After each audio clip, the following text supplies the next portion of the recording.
এখন আসি এই যে মডুলাস দেখলাম, সেই মডুলাসের কিছু প্রপার্টি।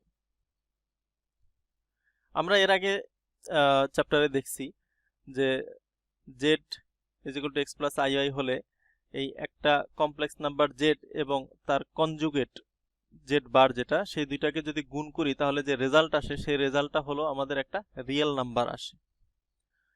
তাহলে z bar is the sum of the squares of the real and imaginary part of z। অর্থাৎ এর আগে আমরা যেটা দেখছিলাম আর কি, যে z into z bar সমান সমান ছিল আমাদের যে x² + y²। এটা এর আগের চ্যাপ্টারে আমরা দেখছি।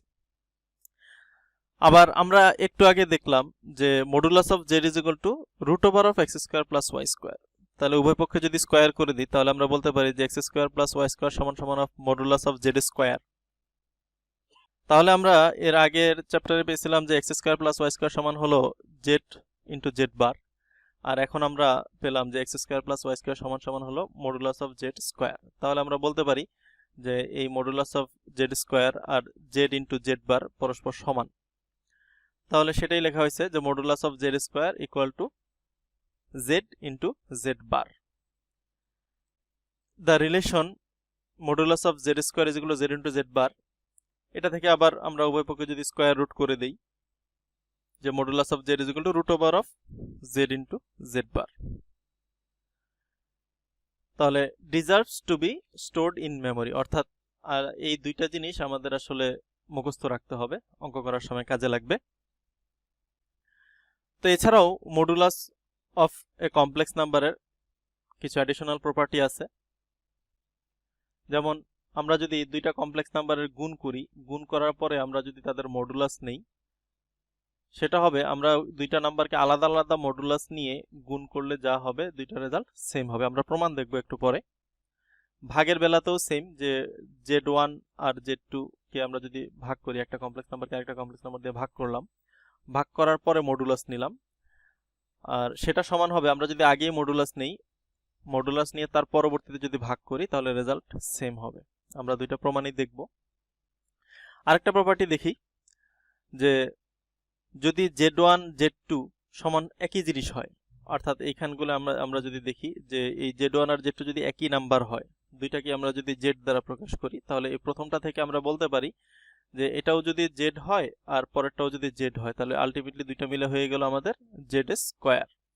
তাহলে আলটিমেটলি দেখা যাচ্ছে যে z² নেওয়ার পরে মডুলাস নিলাম, আর একই রকম ভাবে এখানে যদি আমি z বসাই, এখানেও z বসাই, তাহলে এটাও মডুলাস অফ z হয়ে যাচ্ছে, এটাও মডুলাস অফ z হয়ে যাচ্ছে। দুইটা গুণ করলে মডুলাস অফ z² হয়ে যাচ্ছে। তাহলে স্কয়ারের বিষয়টা দেখলাম যে আমরা যদি কমপ্লেক্স নাম্বারকে আগে স্কয়ার করি তারপরে মডুলাস করি, যে রেজাল্ট আসবে, আমরা যদি আগে মডুলাস করে নেই তারপরে স্কয়ার করি, আমাদের রেজাল্টটা সেমই আসবে। তো আমরা এখন এই দুইটা জিনিসের প্রমাণ দেখব। যে modulus of z1 z2 = modulus of z1 into modulus of z2। তাহলে একটু আগে আমরা প্রপার্টিটা আরেকটু দেখে আসি, যে একটু আগে আমরা দেখছিলাম মডুলাস অফ z² হবে z into z বার। তাহলে এই প্রপার্টিটা যদি আমরা ইউজ করতে চাই এখানে, যে একটা কমপ্লেক্স, দুইটা কমপ্লেক্স নাম্বার গুণফল অবশ্যই একটা কমপ্লেক্স নাম্বার, তাহলে এই মডুলাস অফ z1 z2 উপরে স্কয়ার, এটা হবে যে আমাদের ভেতরে যেটা আছে z1 z2 into z1 z2 conjugate. তাহলে ওই প্রপার্টি অনুযায়ী আমরা এই লাইনটা লিখতে পারি। এই লাইন লেখার পরে আমরা ক্যালকুলেশন করি। আমরা জানি যে এর আগের চ্যাপ্টারে আমরা দেখছি যে কনজুগেটের প্রপার্টি অনুযায়ী দুইটা যদি গুণে থাকে আমরা কনজুগেটকে আলাদা আলাদা করে দিতে পারি। তারপরে এখন একটু সাজিয়ে লিখব, যে z1 এর মডুলাস এটাকে একটু আগে সাজিয়ে লিখলাম, আর এখানে যে z2 আছে এটাকে একটু পরে নিয়ে লিখলাম। তাহলে সাজিয়ে লিখলে আমরা দেখতেছি এখানে z1 আর z1 এর কনজুগেট একসাথে আসতেছে, আবার z2 আর z2 এর কনজুগেট একসাথে আসতেছে। আমরা আবারও সেম প্রপার্টি, একই প্রপার্টি ইউজ করতে পারবো। আবার একটু দেখে নিই, যে একটা কমপ্লেক্স নাম্বারকে তার কনজুগেট দ্বারা গুণ করা হচ্ছে, সেটা সমান সেই কমপ্লেক্স নাম্বারের মডুলাসের স্কয়ার লেখা যাচ্ছে। তাহলে এখানেও আমরা দেখতেছি যে একটা কমপ্লেক্স নাম্বারকে তার কনজুগেটের সাথে গুণ করা হয়েছে, তাহলে আমরা লিখতে পারি যে সেই কমপ্লেক্স নাম্বারের মডুলাসের স্কয়ার। সেই একই প্রপার্টি আমরা আবার ইউজ করলাম। একই রকম ভাবে এটার জন্য সেম একই জিনিসই ইউজ করলাম। তাহলে আমরা দেখতেছি যে মডুলাস অফ Z1 এর উপরে স্কয়ার, মডুলাস অফ Z2 এর উপরে স্কয়ার। তো মডুলাস অফ Z1 এটা একটা রিয়েল নাম্বার, তার উপর স্কয়ার দেওয়া আছে। মডুলাস অফ Z2 এটা একটা রিয়েল নাম্বার, তার উপর স্কয়ার দেওয়া আছে। তাহলে দুইটাকে একসাথে করা যায়। তাহলে মডুলাস অফ Z1 আর মডুলাস অফ Z2 কে একসাথে রেখে আমরা উপরে স্কয়ার দিয়ে দিলাম। এখন তাহলে আমরা পাচ্ছি কি যে modulus of Z1 Z2 square equal to modulus of Z1 modulus of Z2 তার উপরে স্কয়ার। তাহলে এই দুইটা একসাথে লিখলাম। লেখার পরে উভয় পক্ষে যদি আমি স্কয়ার ক্যান্সেল করে দেই, যেহেতু both sides are greater than 0, অবশ্যই এটা ইম্পর্টেন্ট। আমরা যেহেতু মডুলাস বের করতেছি, মডুলাস মানেই হলো দূরত্ব, অরিজিন থেকে তার দূরত্ব। তো দূরত্ব সবসময় গ্রেটার দেন 0 হয়।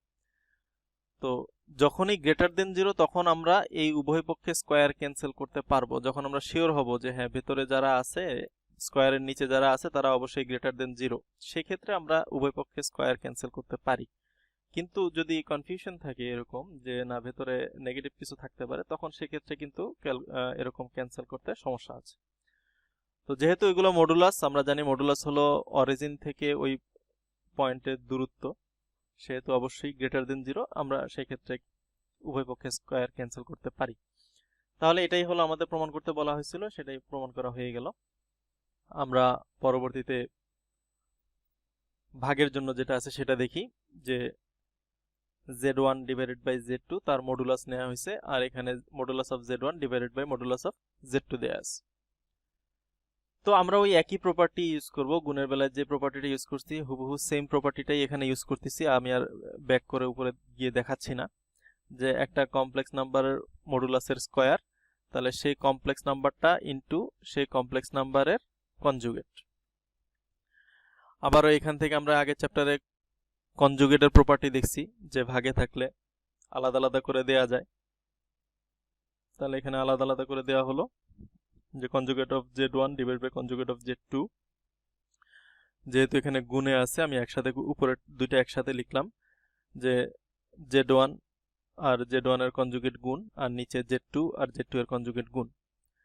আবারও আমরা একই প্রপার্টি ইউজ করব, যে একটা কমপ্লেক্স নাম্বারকে তার কনজুগেট দ্বারা গুণ করলে সেটা সমান হয় যে সেই কমপ্লেক্স নাম্বারের মডুলাসের উপর স্কয়ার। এর আগের বার আমরা যেটা ইউজ করছিলাম সেটাই উপরেও ইউজ করলাম, নিচেও একইভাবে ইউজ করলাম। আবারও আমরা মডুলাস অফ Z1 হলো রিয়েল নাম্বার, তার উপরে স্কয়ার, মডুলাস অফ Z2 হলো রিয়েল নাম্বার, তার উপরে স্কয়ার দেওয়া আছে। দুইটা স্কয়ারকে আমরা একত্রে লিখতে পারি, সেই হিসাবে আমরা তাহলে আবার আলটিমেটলি পেলাম যে modulus of Z1 divided by Z2 এর উপরে স্কয়ার, সেটা সমান সমান হচ্ছে modulus of Z1 divided by modulus of Z2 তার উপরে স্কয়ার। এখানেও একই জিনিস, যে যেহেতু উভয় পক্ষ গ্রেটার দেন 0, আমরা মডুলাস নিয়ে কাজ করতেছি, সেহেতু আমরা উভয় পক্ষে স্কয়ারটা ক্যান্সেল করে দিতে পারি, সেখান থেকে আমরা এই জিনিসটা লিখতে পারি। এটাই আমাদের প্রমাণ করতে বলা হয়েছিল। তাহলে আবারও আমরা ডিসটেন্স নিয়ে দেখব। The edition of complex number Z1 equal to x1 plus iy1 এবং x2 plus iy2 given in section 1.1। এর আগের চ্যাপ্টারে আমরা দেখছি যে দুইটা কমপ্লেক্স নাম্বারকে যোগ করলে কিভাবে করতে হয়। তো দুইটা কমপ্লেক্স নাম্বারের যোগফলকে এভাবে লেখা যায়, এটা আমরা আগে দেখছি, এখন আর বলতেছি না। বিয়োগ করলে এভাবে লেখা যায়। তো when stated in terms of ordered pair, অর্থাৎ যদি আমরা অর্ডার্ড পেয়ার হিসেবে যদি আমরা এগুলোকে রিপ্রেজেন্ট করতে যাই, তখন কি হবে? যা এটা তো আমরা complex number a1 plus ib1 লিখছি, এটাকে x1 প্লাস iy1 ও লেখা যায়। তো সেই ক্ষেত্রে আমরা দুইটা কমপ্লেক্স নাম্বারকে আমরা জানি এটা একটা কমপ্লেক্স নাম্বার রিপ্রেজেন্ট করে, এটা আরেকটা কমপ্লেক্স নাম্বার রিপ্রেজেন্ট করে অর্ডার্ড পেয়ার হিসেবে। তাহলে এই দুইটার যোগফলটা কিভাবে হচ্ছে, যে আমরা এই প্রথম এন্ট্রিটা x1 আর এখানকার প্রথম এন্ট্রি x2, এই দুইটা যোগ করে আমরা যে রেজাল্টেন্ট আছে সেই রেজাল্টেন্টের প্রথম এন্ট্রিটা পেলাম। একই রকম ভাবে আমরা যে সেকেন্ড এন্ট্রি আছে y1 আর এখানে আছে সেকেন্ড এন্ট্রি y2, এই দুইটাকে আমরা একত্রে যোগ করে আমরা এই অর্ডার্ড পেয়ারের সেকেন্ড এন্ট্রিটা পেলাম y1 প্লাস y2। তাহলে এভাবে যোগ করতে হয়, বা বিয়োগের বেলাও একই রকম ভাবেই করতে হয়। তাহলে when stated in terms of order pair, order পেয়ারের যখন আমরা এভাবে যোগফলটাকে প্রেজেন্ট করি, is simply the component definition of vector addition.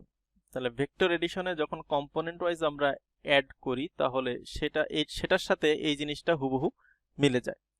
The vector interpretation of the some z1 plus z2, আমরা জানি ভেক্টরের যোগফল কিভাবে করতে হয়, সেটা আমরা এর আগে দেখছি।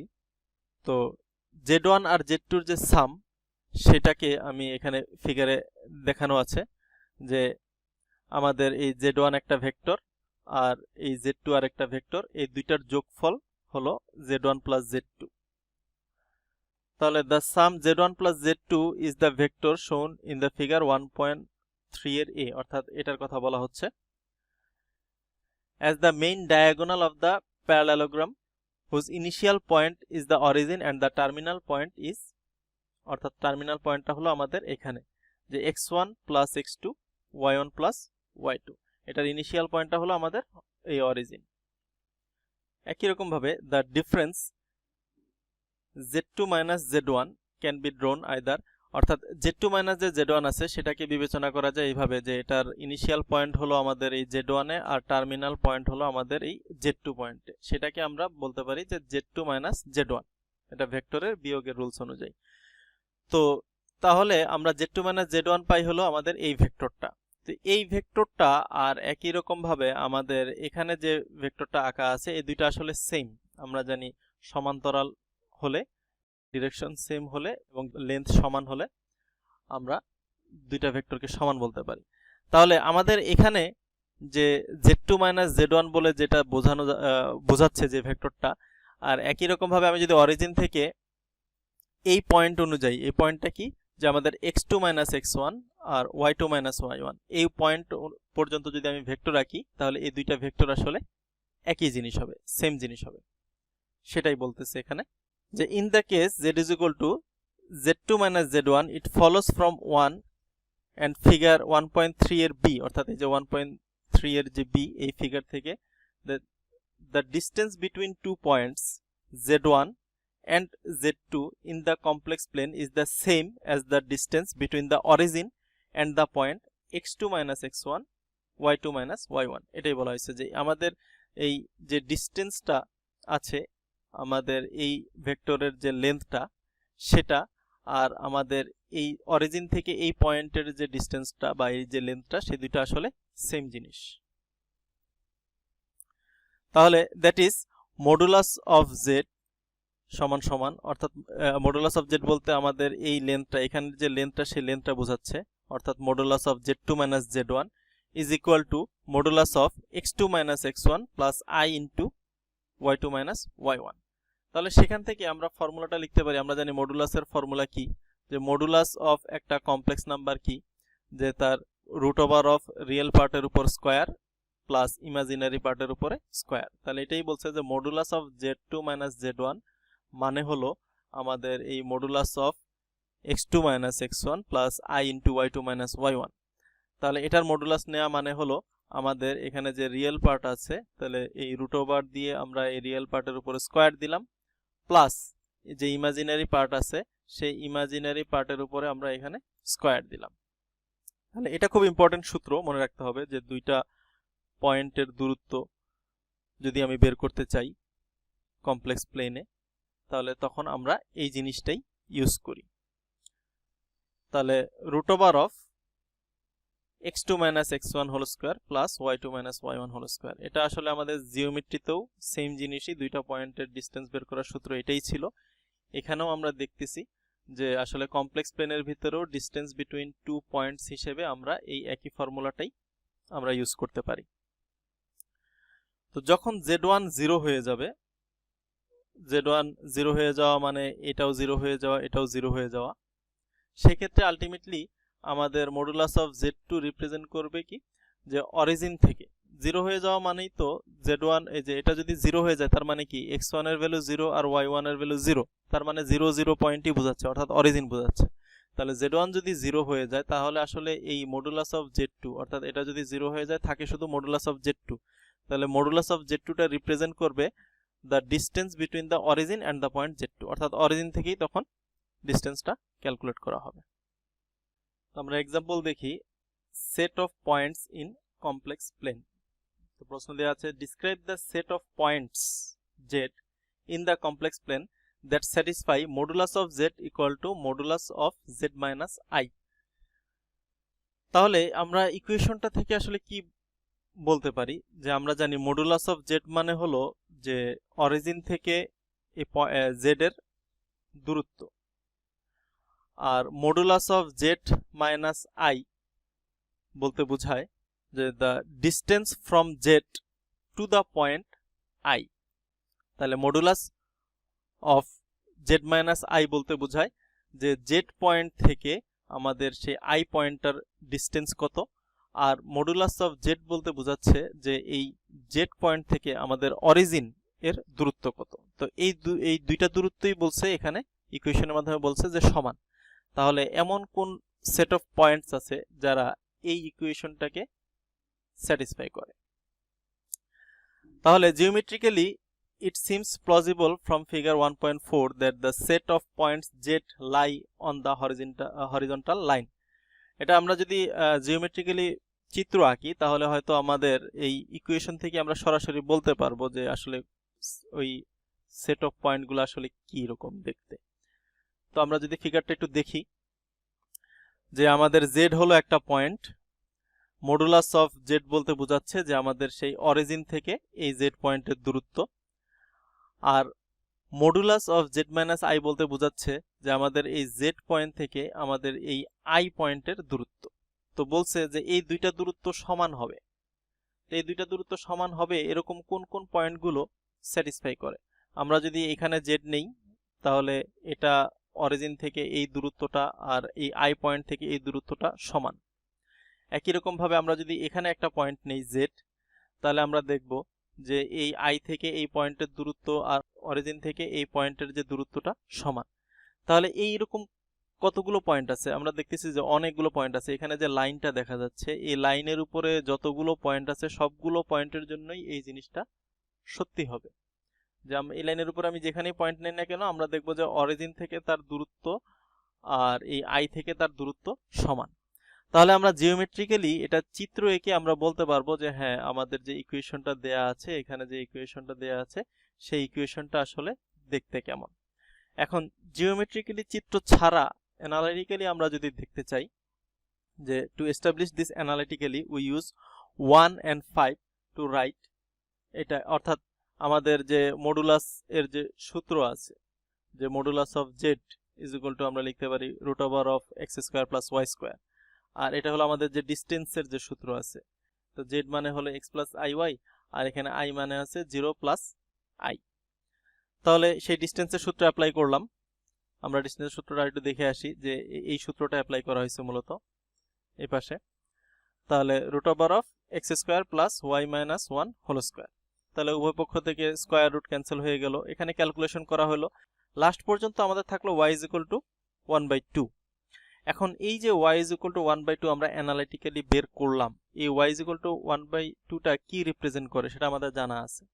আমরা জিওমেট্রি যখন পড়াশোনা করছি জিওমেট্রিতে আমরা জানি যে y = 1/2 বা y = হাফ হলো একটা স্ট্রেট লাইনের ইকুয়েশন, যেটা x অ্যাক্সিসের সমান্তরাল একটা সরল রেখার ইকুয়েশন। দূরত্বটা হলো 1/2 অর্থাৎ হাফ। তাহলে since the equality is true for arbitrary x, অর্থাৎ এখানে কিন্তু এই পুরো ইকুয়েশনের ভিতরে x বলতে কিছু নাই, তাহলে আমি x এর ভ্যালু যাই নেই না কেন আমাদের এই ইকুয়েশনটা অবশ্যই স্যাটিসফাই হবে। তাহলে x এর ভ্যালু আমি তাহলে নিতে পারি -∞ থেকে +∞ পর্যন্ত সব ভ্যালু নিতে পারি, যার জন্য y = সব সময় হাফ হবে। তাহলে y = half is an equation of the horizontal line shown in color in figure 1.4।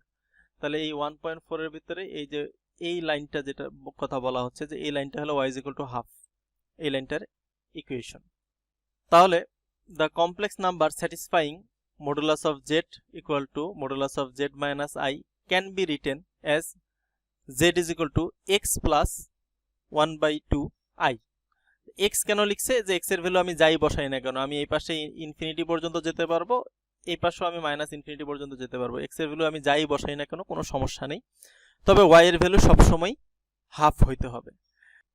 তাহলে the complex numbers satisfying this equation can be written as z is equal to x plus half I.